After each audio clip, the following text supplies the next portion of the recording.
Udah. Pengertian perusahaan anjak piutang adalah badan usaha yang melakukan kegiatan pembiayaan dalam bentuk pembelian dan atau pengalihan serta pengurusan piutang atau tagihan jangka pendek dari transaksi perdagangan di dalam atau di luar negeri. Nah, ini tuh diambil dari keputusan Menteri Keuangan nomor 1251 garis miring KMK 013 garis miring 1988. Tanggal 20 Desember 1988. Nah,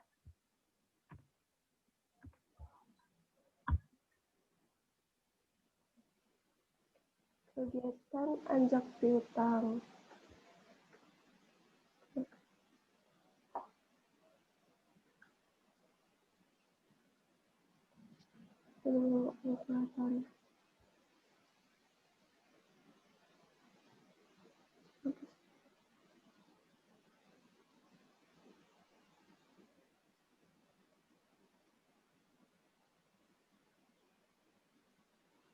Satu,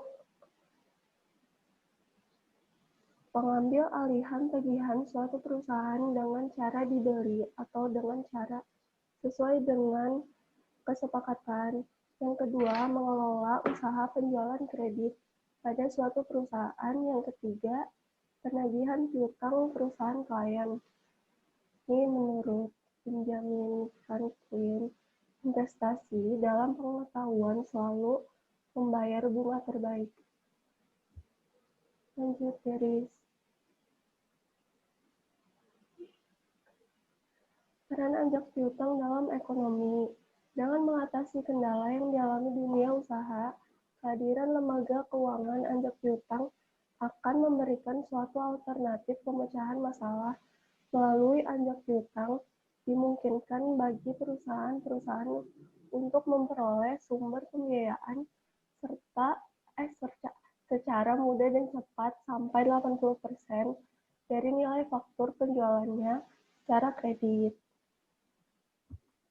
Selanjutnya dibacain sama Pascah. Manfaat yang dapat diberikan oleh perusahaan anjak piutang dalam rangka peningkatan kemampuan dunia usaha. Yang pertama, menurunkan biaya produksi perusahaan. Yang kedua, memberikan fasilitas pembiayaan dalam bentuk pembayaran muka atau advance payment sehingga dapat meningkatkan credit standing perusahaan klien. Yang ketiga, meningkatkan kemampuan persaingan perusahaan karena klien dapat mendapatkan transaksi dagang secara bebas atas dasar open account, baik dalam perdagangan dalam maupun luar negeri. Yang keempat, meningkatkan kemampuan klien memperoleh laba melalui peningkatan perputaran modal kerja. Yang kelima, menghilangkan ancaman kerugian akibat terjadinya kredit macet. Risiko kredit macet dapat diambil alih oleh perusahaan anjak piutang. Yang keenam, mempercepat proses pertumbuhan ekonomi. Next.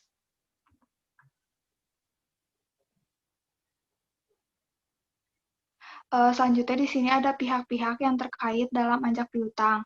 Di sini ada 3 pihak. Yang pertama, perusahaan anjak piutang itu sendiri yang menawarkan jasanya. Yang kedua itu klien atau perusahaan yang menggunakan jasa anjak piutang. Terus yang ketiga itu ada nasabah atau customer, itu pihak yang mengadakan transaksi dengan klien. Next. Di sini pengguna jasa perusahaan anjak piutang sangat membantu perusahaan dalam kondisi antara lain sebagai berikut. Perusahaan yang sedang melakukan ekspansi pemasaran, yang mau melakukan pembesaran perusahaannya. Yang kedua, perusahaan yang berkembang pesat, sementara bagian kreditnya kurang mampu mengimbangi ekspansi perusahaan. Yang ketiga, perusahaan klien dapat beroperasi lebih efisien dengan mengerahkan pengelolaan kreditnya kepada perusahaan anjak piutang. Lalu yang terakhir, perusahaan dapat memperoleh piutang. Selanjutnya akan dijelaskan oleh Reza.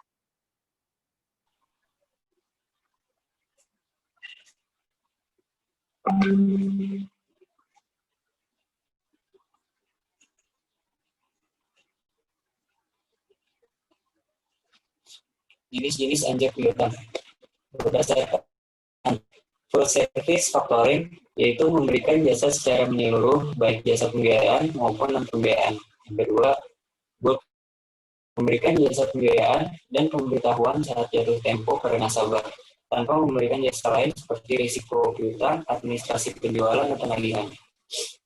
Tiga, maturity factoring. Pembiayaan pada dasarnya tidak diperlukan oleh klien, tetapi oleh pengurusan penjualan dan penagihan piutang serta proteksi atas tagihan. 4.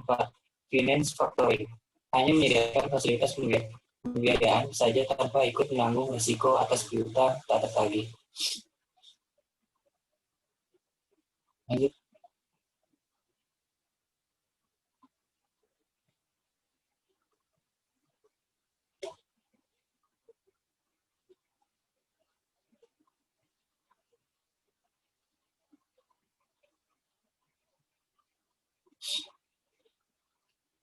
Berdasarkan penanggungan risiko, with risk.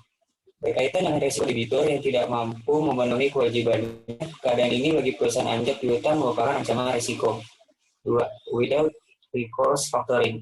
Perusahaan anjak piutang menanggung risiko atas tidak tertagihnya piutang yang telah dialihkan oleh klien. Next.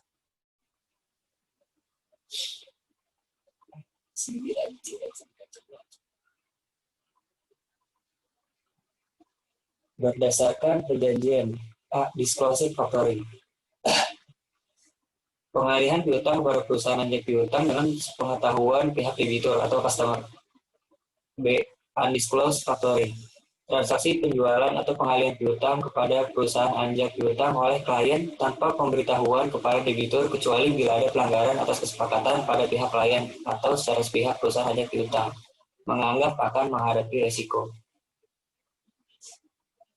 Next. Berdasarkan lingkup kegiatan, domestic factoring atau transaksi yang berdomisili dalam negeri. Yang kedua, domestic factoring atau transaksi yang berdomisili dalam negeri. Sangat macet.